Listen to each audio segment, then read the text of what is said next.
હાલે છે? આ કેવી રીતે હાલે? ગુંડાઓ, બુટલેગરો, માફિયાઓ, તોડબાજો, ડ્રગ્સ વાળા, દારૂ વાળા, રેતી વાળા બેફામ ફરે અને નિર્દોષ માણસને પોલીસ સ્ટેશનમાં મારે છે. અમે રજૂઆત લઈને જઈએ તો અમારા ઉપર એફઆઈઆર. એટલે મેં નક્કી કર્યું છે કે ગુજરાતનો આત્મા જગાડવાનો છે દોસ્તો. અને મેં નક્કી કર્યું છે કે અમે ન્યાય નથી અપાવી શક્યા દીકરીને, અને એટલે દીકરીને જે પોલીસે પટ્ટા માર્યા છે એ પટ્ટા આજે હું ખાઈશ જાહેરમાં.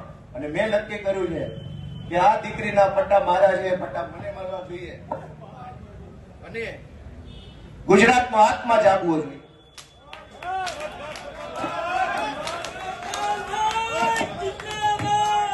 ગુજરાતનો આત્મા જાગવો જોઈએ. હવે ગુજરાતનો આત્મા જાગવો જોઈએ. મૂકી દો.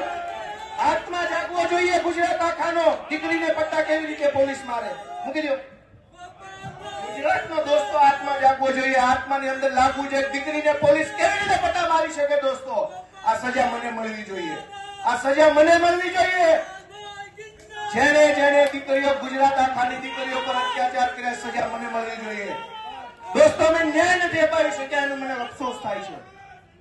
અમે ન્યાય નથી અપાવી શક્યા.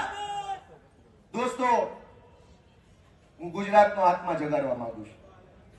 કોઈ અમને જિંદગીભર મત ન આપતા, અમને હરાવી દેજો, પણ દીકરીઓને ન્યાય અપાવવા માટે તમારા આત્મા જગાડો. તમારા આત્મા જગાડો. અમને આખી જિંદગી મત ન દેતા, હરાવી દેજો. દીકરીને ન્યાય અપાવશો કે નહીં અપાવો? અમે મહાન નથી, કાલ મરી જઈશું. આ પાર્ટી ખતમ થઈ જાય. દીકરીઓની ઇજ્જત કોણ કરશે?